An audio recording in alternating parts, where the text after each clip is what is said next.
नमस्कार। रोजाना हिमाचल के खास बुलेटिन में आप सभी का बहुत बहुत स्वागत है।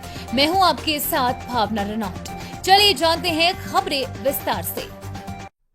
हिंदी दिवस की हार्दिक शुभकामनाएं। हिंदी दिवस 14 सितंबर को मनाया जाता है। इसी दिन 1949 में संविधान सभा ने हिंदी को भारत की राजभाषा के रूप में मान्यता दी थी। ये दिन भारत के लिए एक महत्वपूर्ण दिन है।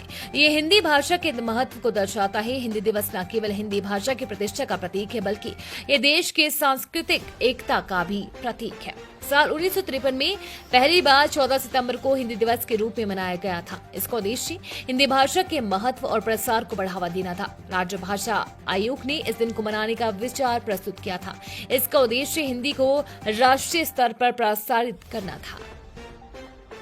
आतंकी मुठभेड़ में हिमाचल के अरविंद बलिदान शहादत की सूचना पाकर मां बेसुध। किश्तवाड़ से 45 किलोमीटर की दूरी पर छात्र इलाके में आतंकियों के साथ मुठभेड़ में सेना के 2 जवान बलिदान हो गए। 2 अन्य गंभीर घायल जवानों को एयरलिफ्ट कर उधमपुर के कमान अस्पताल पहुंचाया गया है। बलिदानी जवानों की पहचान व्हाइट नाइट कोर के नायब सूबेदार विपिन कुमार व सिपाही अरविंद सिंह के रूप में हुई है। बलिदानी अरविंद सिंह हिमाचल प्रदेश के हमीरपुर के लहद गांव के निवासी थे। अरविंद के बलिदान होने की सूचना मिलते ही पैतृक गांव में मातम छा गया है। बेटे की शहादत की सूचना पाकर माता बेसुध है। पति व दुखों का पहाड़ टूट गया है। 15 महीने का बेटा है, जिसने अभी तक अपने पिता का मुंह ढंग तक नहीं देखा था। लाठीचार्ज के विरोध में 2 घंटे हिमाचल की बाजार बंद। सुन्नी में प्रदर्शन। शिमला में संजौली मस्जिद को लेकर हुए विवाद पर प्रदर्शनकारियों पर हुए लाठीचार्ज का विरोध शनिवार को प्रदेश भर में देखने को मिला। इसके विरोध में विश्व हिंदू परिषद के आह्वान पर प्रदेश में 2 घंटे तक बाजार बंद रहे। विश्व हिंदू परिषद के द्वारा दिए गए आह्वान पर सुबह 10 बजे से लेकर 12 बजे तक व्यापारियों ने अपनी दुकानों को बंद किया गया है। हालांकि सुबह 9 बजे दुकानदारों ने दुकानें खोली थी, लेकिन 10 बजे दुकानों को बंद कर दिया, जबकि कुछ एक दुकानें खुली रही। इस दौरान कुल्लू मंडी, हमीरपुर सहित प्रदेश के कई बाजार बंद रहे। कमरे में बुलाकर रात 11:30 से सुबह 3 बजे तक पीटते रहे सीनियर छात्र। हिमाचल प्रदेश के कॉलेजों और विश्वविद्यालयों में रैगिंग को लेकर चाहे सरकार और प्रशासन जितना भी छात्रों को जागरूक कर ले, लेकिन महीने 2 महीने बाद कहीं न कहीं से रैगिंग का मामला सामने आ ही जाता है। आज तक इस बीमारी का जड़ से इलाज नहीं हो पाया है।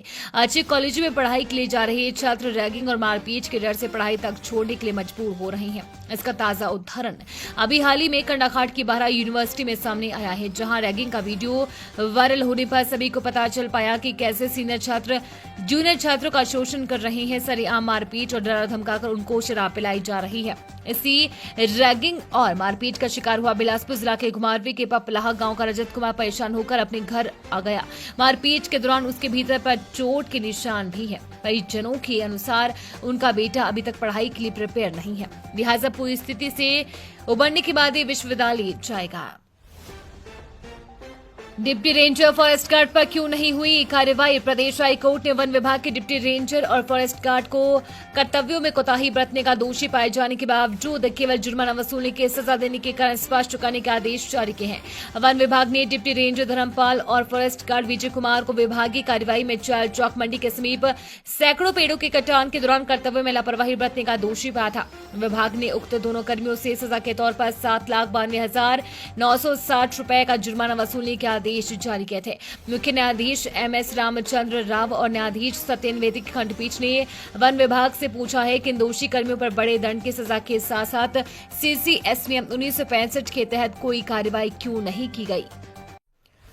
केंद्र सरकार ने बदला पोर्ट ब्लेयर का नाम। केंद्र सरकार ने पोर्ट ब्लेयर का नाम बदल दिया है। गृह मंत्री अमित शाह ने एक्सप्रेस की जानकारी दी है।